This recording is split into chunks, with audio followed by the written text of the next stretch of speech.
yourselves, but leave it to the wrath of God. For it is written, Vengeance is mine, I will repay, says the Lord. To the contrary, if your enemy is hungry, feed him. If he is thirsty, give him something to drink. For by doing so, you will heap burning coals on his head.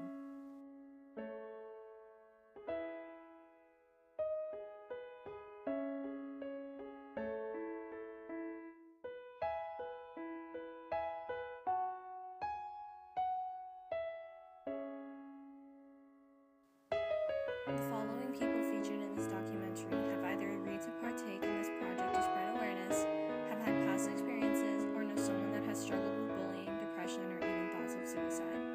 Many of these stories being told are either personal experiences or write-ups to spread awareness.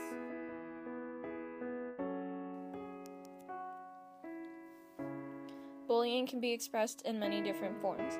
Verbally bullying someone is calling them names and putting them down. Cyberbullying someone refers to harassments over text and social media, whether it be an anonymous number, email, or account, it's still cyberbullying. Socially bullying involves excluding an individual from a group purposefully. Many of these forms of bullying can lead to an individual feeling depressed, some even suicidal. The signs may not be obvious, but at times a person can only contain so much overwhelming emotions, anxiety, and tears that they gain a mindset of thinking self-harm or suicide is a solution.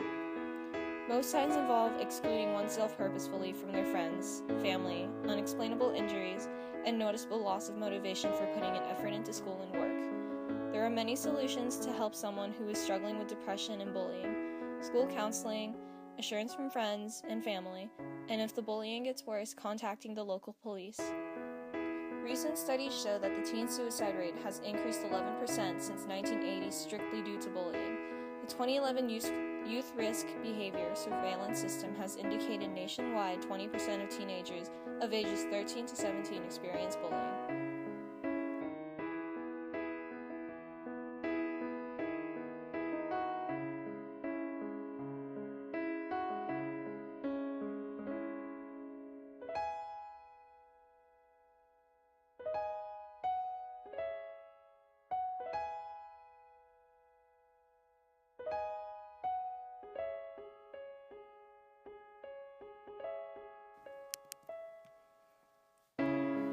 My name is Isabel.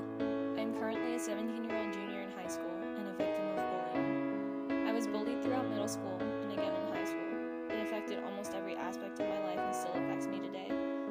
6th grade was where it all started. I was called harsh names, rumors were spread, and I began to receive death threats on social media. For weeks, I cried myself to sleep, and I dreaded going to school because I knew I would be humiliated in front of my peers if I were to shed one tear. The bullying continued in 7th and 8th grade, where the name-calling continued and the rumors spread. It escalated to the point where I began to beg my parents almost every day if I could transfer schools. However, instead of transferring schools, I brought forth the situation to the school administration. From there, the bullying stopped and I was able to continue attending the same school in a happier and more positive state of mind. Although I blinked too quickly, and before I knew it, I was being cyberbullied my freshman year, with it only being 2 months into the school year. I kept asking myself, what's wrong with me? Why does this keep happening? I began to develop overwhelming anxiety and even thoughts of self-harm and suicide. I kept thinking it was happening because I did something wrong, but I didn't. I realized people couldn't accept me for my personality. It was then that I told myself that I can't let anybody faze me because of who I am and how I express my emotions and feelings. In the states of being and feeling alone, I learned that nobody should go through the struggle of being bullied, feeling or experiencing depression, or some even suicidal thoughts. I don't think people realize how their words can affect someone so highly that sometimes it doesn't end up well. It leaves a scar in the bully's heart and the person that was bullied. It leaves a big scar on that person's life. I admit, I've been the bully in some scenarios, but I remembered what it's like to be bullied, to feel alone, to cry at night. I wouldn't want anyone else to go through the same thing that I had to go through. Instead of staring at someone who may seem like they're suffering, reach out and talk to them. You could save a life.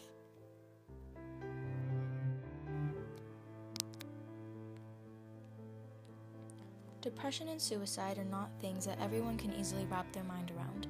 Although it may not be understandable to many, it is important to be aware that it is out there. Depression affects the people around us in our own community. It not only affects the person with depression, but their friends and family too. It is a struggle and a battle that many are fighting all around us. All we can really ask for is for everyone to be kind to everyone you meet, because you never know who is in a war with depression, self-harm, or suicidal thoughts. If you know anyone who is self-harming or is facing suicidal thoughts, ask for help. It is always worth it. Give love and support to those around you, and please remember, not everyone is as strong as they seem. My name is Manny Cuenca, and I am 18 years old. Bullying isn't a matter to be taken lightly for any reason. It can seriously inflict major damage to the person who is being bullied. What if that person commits suicide the next day, or even starts to bully another person? Bullying can really affect another person greatly. Their lives may be in danger, They may pose a threat to themselves and others. And is that their fault? No. People should understand that the slightest act of bullying can harm someone else far greater than they can ever realize.